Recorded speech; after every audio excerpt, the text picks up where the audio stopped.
Akkam jirtu kabajamtoota hordoftoota chaanaalii kanaa nageenyi badhaadhaa isiniin jechaatii oduu yeroo kanaaf qabnu isiniifan dhiyeessa. Jalqaba irratti garuu viidiyoo kana laayik godhuudhaan chaanaalii immoo sabiskiraayib godhuudhaan maatii akka taatan kabajaadhaan isin affeera. Oduu jalqabaatiin rakkoon naannoo Amaaraa kana nagaan furuuf ammallee carraan jira jechuun mootummaan ibseet jira. Oduu karaa biraatiin immoo maseena qircaa qallee warqee keessaa arganne jechuun jiraattonni magaalaa Fiichee ibsanii jiru. Oduu gara biraatiin immoo fincaan dhuguun fayyaaf bu'aa yookaan miidhaa qaba jechuun BBC'n oduu ajaa'ibaa tokko gabaasee jira. Oduu kana bal'inaan kan isiniif ibsinu ta'a. Jalqabarratti garuu viidiyoo kana laayik kan jettu san mallattoo laayikii san tuquudhaan viidiyoo chaanaalicha kana immoo sabiskiraayib godhuudhaan maatii akka taatan isin affeerraa amma gara oduutti dabarra. BBC'n oduu ajaa'ibaa tokko gabaasee jira. Fincaan dhuguun fayyaaf bu'aa yookaan miidhaa qaba jechuun BBC'n ganama kana oduu ajaa'ibaa tokko dhiyeessee jira. Isuman isiniif dhiyeessa. Nama fincaan koo dhugeen jedhu yoo dhageessan tarii adda isinitti ta'uu danda'a. Namni akkamitti fincaan isaa dhuga jechuun ajaa'ibsiifachuu dandeessu. Namni rakkoo adda addaa bakka bishaan argachuu hin dandeenye keessa jiru tariitii gammoojjii keessatti bishaan dhuguun isaa kanuma beekamudha. Addunyaa irratti namoonni fincaan ofii dhuguun fayyaaf gaariidha jedhanii amanan baay'eedha. Haa ta'u malee barii kana fincaan ofii dhuguun dhibeerraa nama fayyisaa gaafiin jedhu ni ka'a. Dhuguma akka namoonni tokko amanan fincaan fuula ofii dibachuun gogaa ofii miidhagsachuuf fayyaa qabeessaa laata? Doktoroonni dhimma kanarratti maal jedhu? Kabajamtoota dhaggeeffattoota keenya oduu kana keessatti kan isiniif deebisnu ta'a. Kaayilii Ookilii dubartii Ingiliiz umriin ishee waggaa 33 yoo ta'u yoogaa barsiistuudha. Dubartiin kun fincaan ishee dhuguun dhibeerraa akka isheen fayyite dubbatti. Kaayiliin fincaan ishee dhuguun dhibeewwanii fi dhukkuboota garaagaraa irraa akka fayyuu dandeechee fi bilisa akka baate irra deddeebiteet dubbatti. Kaayiliin Associated Pressitti akka dubbattetti waggaa muraasa darbaniif fincaan ishee dhugaa akka turte ni dubbatti. Baay'ee nama ajaa'ibsiisa. Akkan dhagayetti fincaan sirna dandeettii dhukkuba ofirraa ittisuu qaba yookaan immoo immuuniti siisteemii keenya nu jajjabeessa jechuun kan dubbattu dubartiin kun fayyaa waliigalaa namaaf gabbisa gogaaf ammoo gaariidha jechuudhaan dubbatti. Dubartiin kun fincaan ishee dhuguu qofa osoo hin taane fuula ishee akka miidhagu taasisa jettee amanuun jirbiidhaan fuula ishee dibatti.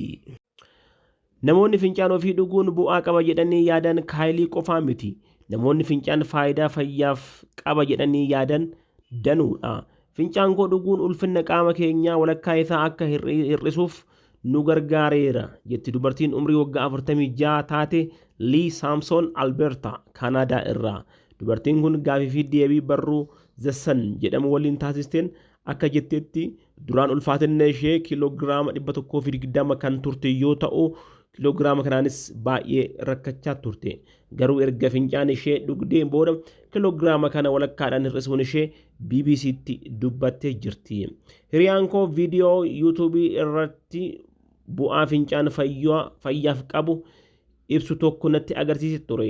Anis erguman viidicha kana laalee barnoota irraa argadheetoo fincaan kana fayyadamuudhaan kiiloogiraama kana gadi buusuu danda'a jechuudhaan dubbatti. Lii Saamsoon amma fincaan dhuguuf qofa miti kan fayyadamtu.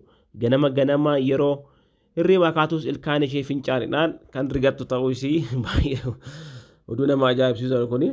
Ilkaan ishee illee fincaaniin kan rigattudha. Akkuma suuraa irratti agartan kana yeroo tokko bircuqqoodhaan kan dhugdu yoo ta'u yeroo kaan immoo ganama immoo ilkaan isheetillee fincaaniin rigatti dubartiin kun. Dubartiin Ambiraamoo maqaan ishee Faayez Kaantar umriin ishee waggaa 39 akkuma kana fincaan akka dhugdu dubbatti. Dubartiin Poorchugaal kun akka jettetti dhukkubni ciniinnaa bookeerraa fayyuuf fincaan ishee dhugdi. Yeroo calqabaa dhugee xiqqoo addanatti ta'e booda garuu itti barraan dhufe. Ani yeroo hundaa ganama fincaan kootin dhuga. Amma akka kanaan dura bookeen busaa baay'ee na hin ciniintu. Darbee na ciniintus akka kanaan dura dhiita'ee na hin dhukkubu jechuun dubbatti. Dubartiin Poorchugaal kun kan umrii waggaa 39. Akkasumas kabajamtoota hordoftoota keenyaa ministeerri muummee duraanii Indiyaas fincaan dhuguun isaanii beekamee jira. akka gabaasaalee Indiyaa Today fi The Guardian jedhanitti ministeerri muummee duraanii Indiyaa Moraarjii Dasaa'a fincaan wallaansaa fayyaa yookaan urine therapyidhaaf akka gargaaru ni beekama. Indiyaa bara 1977 hamma bara 1979 kan hooggane Moraarjiin bara 1978 keessa dhimma kana gaazexeessaa Ameerikaa Dawn Institute jedhamuuf qoodeera. Ofiin yaaluu qofa miti.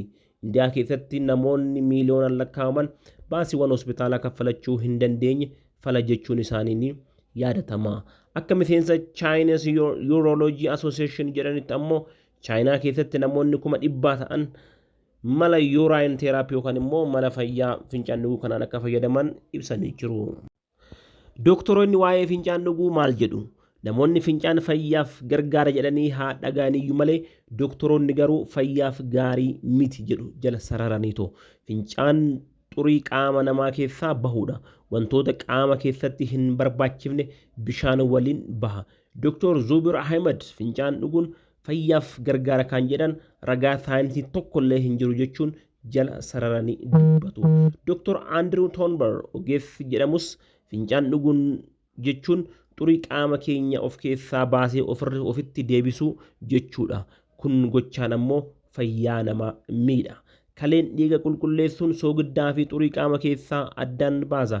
Fincaan namaa fayyaa akka parsantii 95 bishaan yoo ta'u parsantii 5 immoo keemikaalota akka pootaasheemii fi naayitiroojiinii of keessaa qaba jechuudhaan doktoroonni fincaan dhuguun bu'aa faayidaa tokkollee akka hin qabnee fi saayinsiidhaan waan tokkollee akka hin mirkanoofne jala sararaniit dubbatu. Kabajamtoota hordoftoota keenyaa isinis viidiyoo kanarraa barnoota guddaa akka argattan isiniif ibsaati. Gara fuulduraattis garuu chaanaalii kanaaf sabiskiraayib godhuudhaan laayik godhuudhaan Tokkummaa TV fi Fataa Shoo akka jajjabeessitan kabajaadhaan isin affeerra.